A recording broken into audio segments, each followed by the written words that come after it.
पूज्य स्वामी जी महाराज का संकल्प है कि 100% चैरिटी, 99% नहीं। तो इस चैरिटी वाले काम को आगे बढ़ाने के लिए इसी प्रकार से पूज्य स्वामी जी महाराज और श्रद्धेय आचार्य जी लगे हुए हैं। आज हार्वर्ड का, कैम्ब्रिज का, ऑक्सफोर्ड का नाम आप सुनते हैं। जितनी बड़ी बड़ी कंपनियां हैं, हिंदुस्तान यूनिलीवर, नेस्ले, इन सब के पास इन यूनिवर्सिटियों से पढ़े हुए विद्यार्थी हैं। इन यूनिवर्सिटियों का जो टॉप ब्रेन है वो उनके पास है। लेकिन एफएमसीजी के क्षेत्र में, आयुर्वेद के क्षेत्र में, उत्पादों के प्रचार प्रसार में पतंजलि योगपीठ ने, पतंजलि ने जो ग्रोथ दी है, जो 100% की ग्रोथ दी है, 100% से अधिक की ग्रोथ दी है, वो ये ऑक्सफोर्ड और हार्वर्ड का कोई ब्रेन नहीं दे पाया। और इस ग्रोथ के पीछे यदि कोई कारण है तो वो कारण है कि श्रद्धेय आचार्य जी और पूज्य स्वामी जी महाराज ने गुरुकुल से पढ़ाई की है। ये जो आचार्य कुलम खुलेगा, इसमें ऐसे ही श्रद्धेय आचार्य जी और पूज्य स्वामी जी महाराज जैसे टॉप ब्रेन यहाँ पर तैयार होंगे। और ऐसा व्यक्तित्व पूज्य आचार्य जी, जिनका आज हम सबको सौभाग्य मिल रहा है, जिनके दर्शन का, पूज्य स्वामी जी महाराज जो आदेश देते हैं, जब कोई सरकारें काम करती हैं तो वो 1 लाख स्क्वायर फीट की कंस्ट्रक्शन करते हैं तो उसका ब्लूप्रिंट, उसके ड्राइंग को बनाने में वो 1 साल का समय लगा देती हैं।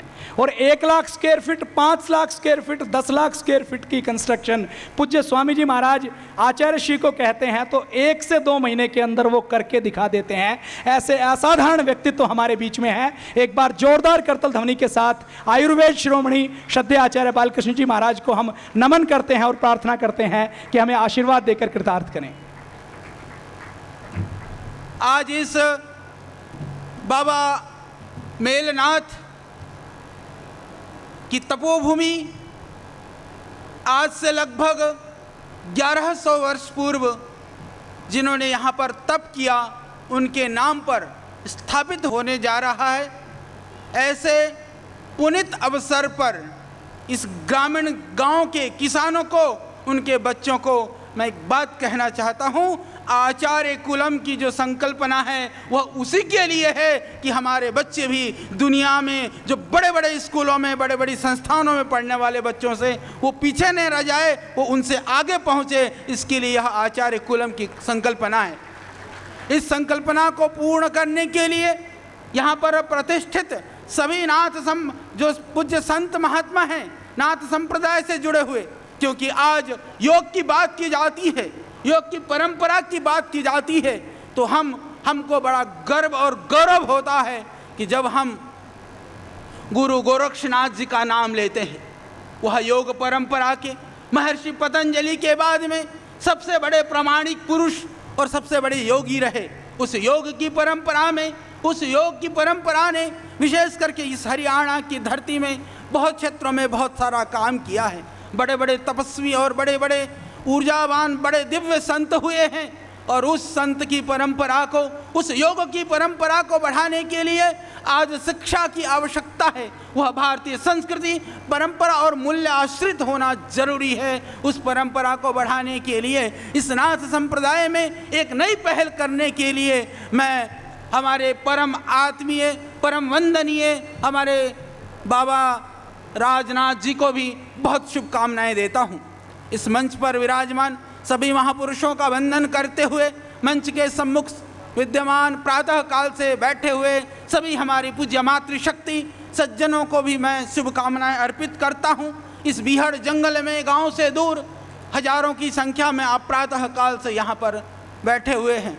हम सबका यही स्वप्न है, इस देश को, इस देश की माटी को, इस देश की सुगंध को पूरी दुनिया में हम कैसे पहुंचा सकते हैं। इसके लिए श्रद्धेय स्वामी जी का एक स्वप्न है।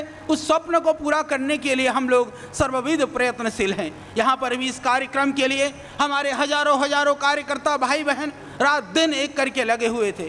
तो इस तरह की समर्पित जो टीम है, जो युवा शक्ति है, मेरी बहनें हैं, मेरे भाई हैं, वो लगे हुए हैं। और हमको पूरा विश्वास है कि जिस संगठन के पास ऐसे समर्पित कार्यकर्ता हों, जिसको कोई स्वार्थ नहीं है, कोई चाह नहीं है, बस चाह है तो इस देश का गौरव कैसे बढ़े, तो वो संगठन, वह संस्था निश्चित रूप से बहुत भारत को, भारत के वैभव को आगे बढ़ाने में वो सामर्थ्यवान हो सकेगा। यह हमें पूरा विश्वास है। आप सबके पुरुषार्थ से यह अभियान प्रारंभ हो रहा है और पतंजलि का अहर्निश यही प्रयास है जब श्रद्धेय स्वामी जी ने योग प्रारंभ किया, बहुत सारे लोगों ने उस योग को कई तरह से मजाक बनाने का प्रयास किया कि बाबा जी कहते हैं कि योग से बहुत बीमारियां ठीक होती हैं। जब बीमारियां ठीक होने लगी तो लोगों ने कहा कि ये तो बाबा के लोग हैं, क्योंकि किसी को हजम नहीं हुआ। जब बाद में बड़े बड़े लोगों ने, बड़े बड़े सम्मानित व्यक्तियों ने जब कहा कि मुझे भी लाभ हुआ, तो लोगों की आंखें खुली। चाहे योग की बात, फिर आंदोलन की बात है, जब श्रद्धेय स्वामी जी ने प्रारंभ किया तो लोगों ने कहा कि ये बाबा तो सिरफिरा है कि इस तरह से आंदोलनों से कहीं व्यवस्था का परिवर्तन होता है। हमारे कई सारे अपने जुड़े हुए लोगों ने कहा कि स्वामी जी यह आपका प्रयास है, यह आप अपने आप का, अपनी यश प्रतिष्ठा को, मान सम्मान को दांव पर लगा करके लगे हुए हैं, उचित नहीं है। पर श्रद्धेय स्वामी जी ने एक अर्जुन की तरह से एक तक एक लक्ष्य निर्धारित करके उस लक्ष्य को भी प्राप्त किया, तो लोगों ने श्रद्धेय स्वामी जी के लोहा को माना। इसी तरह से अब शिक्षा में जो परिवर्तन की बात है, उसके लिए भी अभी हम जिस बड़े रूप में श्रद्धेय स्वामी जी लग रहे हैं, मैं विश्वास है हमें कि एक दिन पूरी दुनिया समझेगी कि श्रद्धेय स्वामी जी की सोच और उनकी जो गहराई है वो कितनी मजबूत और कितने दृढ़ संकल्प से यह प्रेरित था।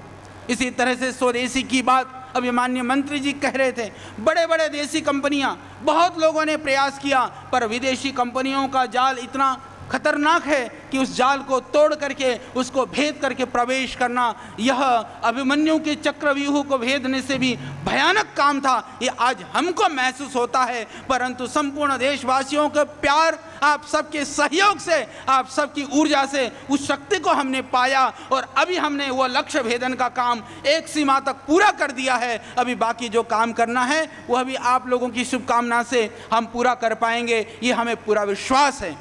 इस राष्ट्र को उठाने के लिए, इस देश को, इस सोए हुए देश की शक्ति को, ऊर्जा को, इस भारत के भाग्य का उदय करने के लिए हम सब लोग, आप सबके साथ मिलकर के प्रयत्नशील हैं। यह सोने की चिड़िया थी और है। योग और आयुर्वेद कोई श्रद्धेय स्वामी जी ने पैदा नहीं किया, वो हमने नहीं किया, वो हमारे ऋषियों की विधा थी, पर उस विधा को हम भुला बैठे थे। उस भूली हुई चीज़ को उन्होंने स्मरण कराया तो भारत का वैभव जागृत हो उठा। इसी तरह से आज क्योंकि एक नया काम होने जा रहा है, ये सामने जो रखा हुआ है इसका विमोचन, उद्घाटन होना है। मैं आपको कहना चाहता हूँ, आज भारतवर्ष के अंदर गायों की बड़ी दुर्दशा है। गायों को लेकर के बहुत बात होती है। मैं बात करता हूँ गाय या भैंस की भी। यदि हम बात करें, हिंदुस्तान के अंदर आज 60% चारे का अभाव है। हमारी गायें और भैंसें 60% भूखी रहती हैं। जो दूध देने वाले पशु होते हैं उनको भी पूरा चारा नहीं मिलता है, और जो चारा मिलता भी है, किसानों के लिए सबसे बड़ा कठिन काम क्या है कि दूध देने वाले पशु में भी 80% जो खर्चा है वो चारे में चला जाता है। यदि दूध देती है भैंस, 10 किलो दूध देती है, किसान ले जा करके 10 किलो दूध बेच करके आता है, तो उसमें से 7-8 किलो दूध का जो पैसा है वो उसी भैंस को खिलाना पड़ता है, उसी गाय को खिलाना पड़ता है, तब जा करके दूध वो पैदा कर पाता है। तो उस गैप को कैसे हम कम कर सकते हैं, यानी कम पैसे पर पशु को पौष्टिक आहार खिला करके ज़्यादा दूध हम कैसे पैदा कर सकते हैं, उसके लिए पतंजलि ने काफ़ी रिसर्च किया है। दूसरा यह भी हमारे यहाँ भी हम बड़ा काम कर रहे हैं। जब हिंदुस्तान की गिर गाय ब्राज़ील में जाती है, वहाँ जा कर के वह 40, 50, 60 किलो तक दूध देती है, और हमारे यहाँ वह गिर गाय 8-10 किलो दूध देती है, 5-6 किलो दूध देती है। इसी तरह से हमारी भारत की नस्लों की गाय जो 2-4 किलो दूध देती है, उन गायों को कैसे नस्ल सुधार करके हम 20, 30, 40 किलो दूध वाली बना सकते हैं, इसके ऊपर भी काम चल रहा है। तो जो साइलेज होता है वह हरे चारे को बिल्कुल एयर टाइट सिस्टम से उसको पैक किया जाता है, उसके अंदर कोई किसी तरह की मिलावट नहीं होती है, और वह करीबन 2 साल तक उसमें कोई खराबी भी नहीं आती है। सैंपल देखना हो, सभी भाई लोग बाहर देख सकते हैं, कुछ गट्ठड़ बाहर रखे हैं, जो उसका जो असली साइज है उसी साइज में रखा हुआ है, आप देखेंगे, और वह इतना पौष्टिक है। और पतंजलि योगपीठ परिवार ने प्रयास किया है कि भाई यशपाल आर्य जी और उनकी पूरी टीम इस कार्य के लिए लगी हुई है। आज के हमारे परम आत्मीय भाई यशदेव शास्त्री जी उस कार्य में लगे हुए हैं। मैं पूरी टीम को बधाई देता हूं। और आज यह पतंजलि जो साइलेज है, संरक्षित हरा चारा है, इसका भी यहाँ पर किसानों को समर्पित करने का प्रयास कर रहे हैं। जो भी किसान भाई जो पशुओं को पालते हैं, हम लोगों ने रेट कैलकुलेशन किया है, लागत मूल्य पर लगभग 7 रुपये किलो पर हम किसानों के घर वह चारा पहुँचा पाएंगे। हमने यहाँ तक इसका रेट कम से कम अभी किया है।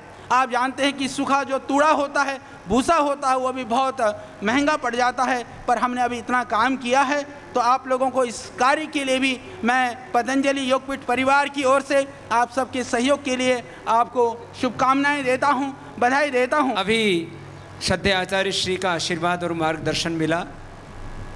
बाबा राजनाथ जी भी 2 शब्द मंच से बोल देंगे। महाराज, ये बहुत कम बोलते हैं, कुछ लोग तो इनको बोलते हैं बाबा जी तो मौनी बाबा है, बड़े गहरे बाबा जी हैं। मैंने कहा विद्वान भी हैं, तपस्वी हैं, योगी भी हैं, और जो साधु का धर्म है भिक्षाचर्या से लेकर के और एक योगी की चर्या, उसका पूरा पालन करते हैं। तो एक बार जोरदार तालियां हमारे बाबा राजनाथ जी के लिए। ये मेरा बहुत बड़ा सौभाग्य है कि बाबा मेलनाथ जी की झोली को ग्रहण करने का, उसे संभालने का मुझे अवसर प्राप्त हुआ है। मैं अपने को धन्य समझता हूँ। आप सबने आचार्य कुलम का निर्माण करने के लिए सहयोग दिया है। आचार्य कुलम तो आप सब लोग बनाएंगे, स्वामी जी महाराज बनाएंगे। मैं हमारे स्वास्थ्य मंत्री जी यहाँ पर आए हुए हैं, मैं उनसे प्रार्थना निवेदन करता हूँ कि यहाँ पर एक योग विश्वविद्यालय का निर्माण किया जाए। योग विश्वविद्यालय या आयुष विश्वविद्यालय, इन दोनों में से एक कोई सा बना दे। आज हम वो कामना करते हैं कि तक्षशिला नालंदा विश्वविद्यालय का आप सबने नाम सुना होगा। मैं आपको विश्वास दिलाता हूँ कि ये यहाँ से आचार्य कुलम के माध्यम से ऐसे विद्यार्थी निकलेंगे, उनका निर्माण होगा जो कि कहेंगे आएंगे खत अरब से कि गुरुकुल का ब्रह्मचारी हलचल मचा रहा है। ये सब आपने देख लिया। पूज्य स्वामी जी महाराज अभी अरब देशों में जाकर के आए हैं, सबका आपके सामने उदाहरण है। तो आप सबने यहाँ पर आकर बहुत समय दिया, सहयोग दिया। बाबा मेलनाथ जी का आशीर्वाद से मैं आपको विश्वास दिलाता हूँ कि ये 700 बीघे नहीं, 700 बीघे को 700 एकड़ बना के दिखाऊंगा। आप सबका प्यार, सहयोग, आशीर्वाद हमारे साथ है। इसी भावना, आशा के साथ आप सबका यहाँ पर पधारने पर समय देने के लिए बहुत बहुत धन्यवाद। ओम सम।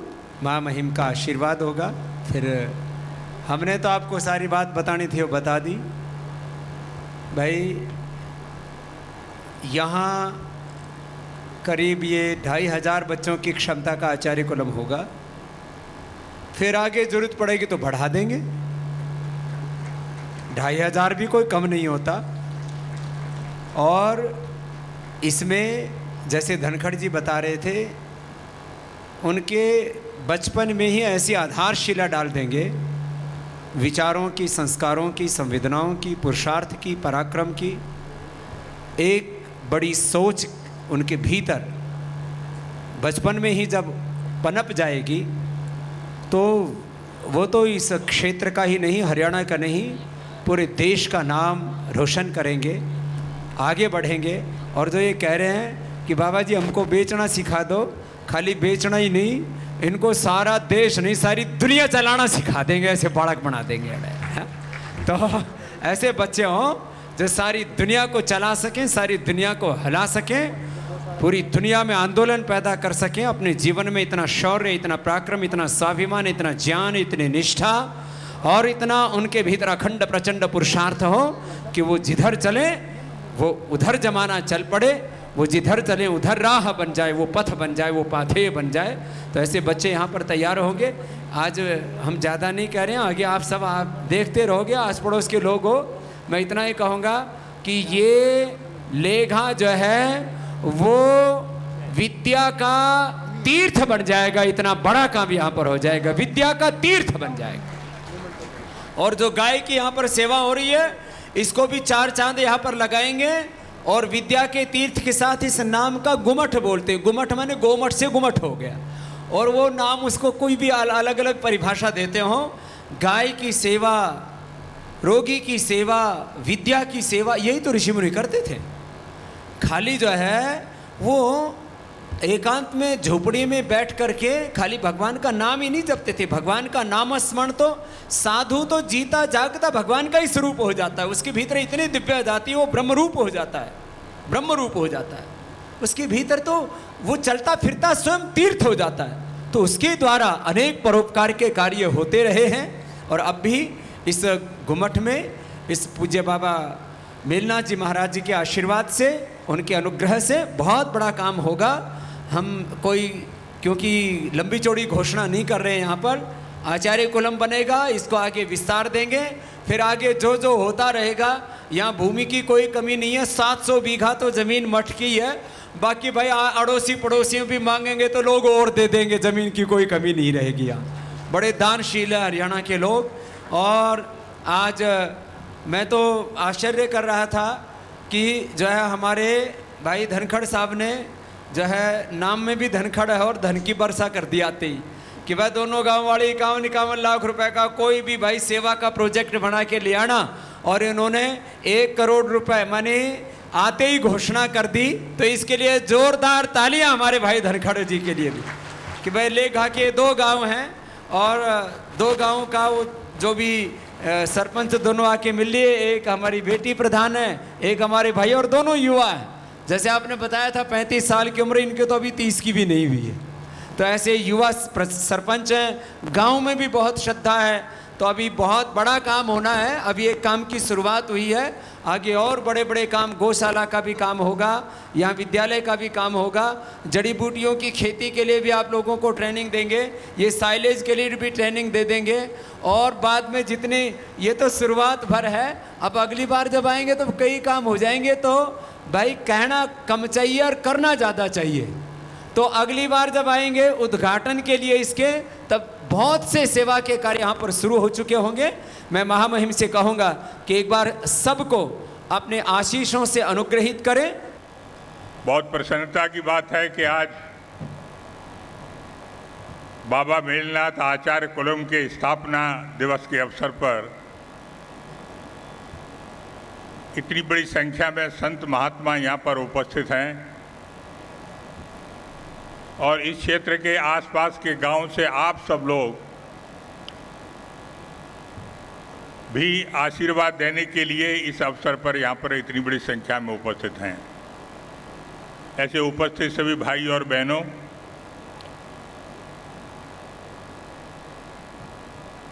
आज जब मैं इस कार्यक्रम के लिए भिवानी की तरफ से आ रहा था तो पूरे रास्ते मुझे जन समुदाय ही दिख रहा था। और यहाँ आने के बाद मैंने देखा कि ये तो कुंभ जैसा दृश्य यहाँ पर उपस्थित हुआ है। और ये देखकर मुझे एक गीत की पंक्ति याद आई।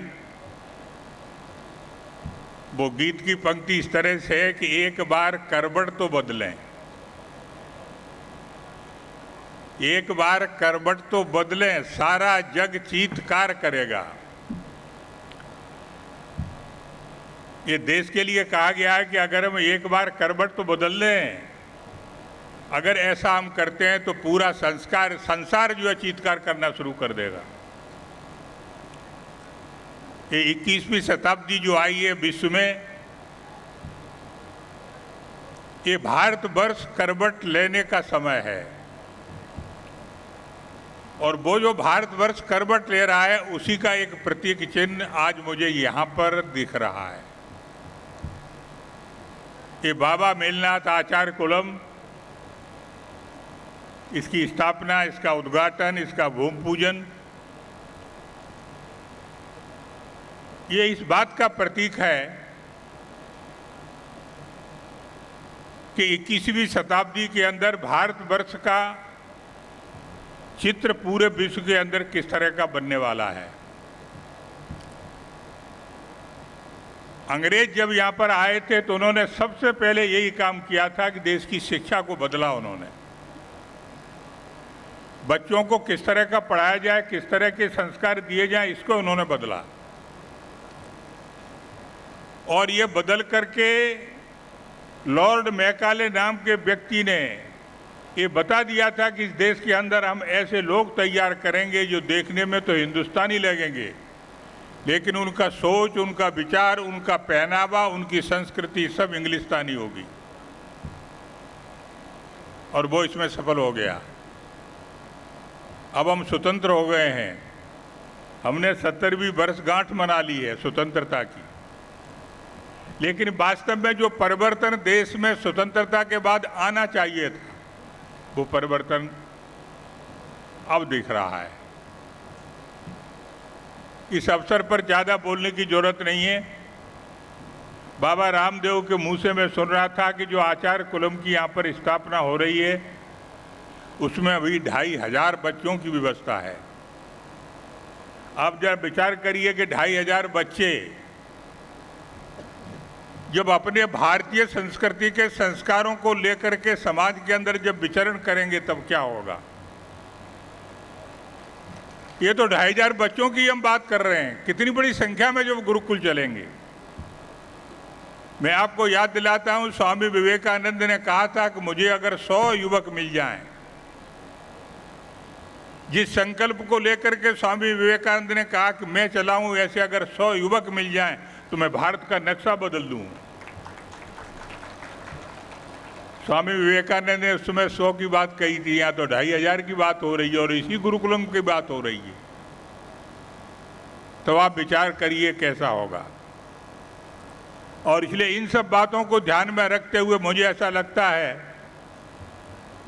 कि ठाकुर रामकृष्ण परमहंस जो अवतीर्ण हुए अपने देश के अंदर 1836 में, तो उन्होंने युग पुरुष का काम किया। देश की स्वतंत्रता का प्रारंभ 1836 से शुरू हुआ। 1857 में आकर के प्रथम स्वतंत्रता का संग्राम हुआ। बंकिम चंद्र चट्टोपाध्याय ने वंदे मातरम लिखा। स्वामी विवेकानंद 1893 में शिकागो में गए। ठाकुर रामकृष्ण परमहंस युग पुरुष थे। स्वामी विवेकानंद भी युग पुरुष थे, जिसके लिए रविन्द्रनाथ टैगोर ने कहा कि भारत को जानना चाहते हो तो स्वामी विवेकानंद को जानो। अगर आप स्वामी विवेकानंद को नहीं जानते तो भारत को नहीं जान सकते। स्वामी विवेकानंद एक युग पुरुष थे। स्वतंत्रता की अलग जगाने वाले स्वतंत्र वीर सावरकर, जिनके पूरे परिवार ने अंडमान निकोबार द्वीप में समूह में जाकर के इतने अत्याचार सहे, स्वतंत्रता का प्रथम संग्राम लिखा, वो एक युग पुरुष थे। महात्मा गांधी ये युग पुरुष थे जिन्होंने देश को दिशा दी। और इसलिए मैं कहना चाहता हूं कि 21वीं शताब्दी में योग ऋषि बाबा रामदेव युग पुरुष हैं। जो 21वीं शताब्दी में भारतवर्ष करना चाहता है, उसमें बहुत बड़ा योगदान बाबा का है। और इसलिए मैं सबसे प्रार्थना करना चाहता हूं कि किसी भी तरह के मनोमालिन्य को छोड़िए, किसी भी तरह के विरोध को छोड़िए, वाद विवाद को छोड़िए, और भारतवर्ष जिस धारा में बह रहा है, भारतवर्ष जो करवट ले रहा है, भारतवर्ष जिस दिशा में जा रहा है, उसमें अपना योगदान दीजिए। आज इस गुरुकुल की स्थापना, मैंने तो कल मुख्यमंत्री जी से बात की थी कि आप वहाँ जा रहे हैं, तो उन्होंने मुझे कहा कि जब आप जा रहे हैं तो मेरी क्या ज़रूरत है। हम सबको बाबा का आशीर्वाद चाहिए, लेकिन सरकारी आशीर्वाद की भी ज़रूरत होती है। और इसलिए मैंने मुख्यमंत्री जी से सलाह करके कि मैं पूरा आशीर्वाद दे दूं सरकार की तरफ से इस काम के लिए। उन्होंने कहा बिल्कुल सहार, पूरा आशीर्वाद दीजिए। ये आचार्य कुलम, जैसा हमारा दोनों मंत्री बता रहे थे कि हरियाणा इस समय सर पर दौड़ रहा है, हर क्षेत्र में सर पर दौड़ रहा है, सबसे आगे जा रहा है। संस्कारों की दृष्टि से भी ये आचार्य कुलम, बाबा रामदेव का आशीर्वाद हरियाणा को पूरे देश के अंदर एक टॉप के राज्य के रूप में जरूर उभारेगा। इन्हीं शब्दों के साथ मैं आचार्य कुलम को अपनी शुभकामनाएं देता हूं। और जो संक्षिप्त हरा चारा यहाँ का जिसका मैंने उद्घाटन किया है, वास्तव में ये भी गाय के लिए, जो हमारी माता है, उसके लिए बहुत उपयोगी शब्द होगा। इन्हीं शब्दों के साथ सबको बहुत बहुत शुभकामनाएं। धन्यवाद।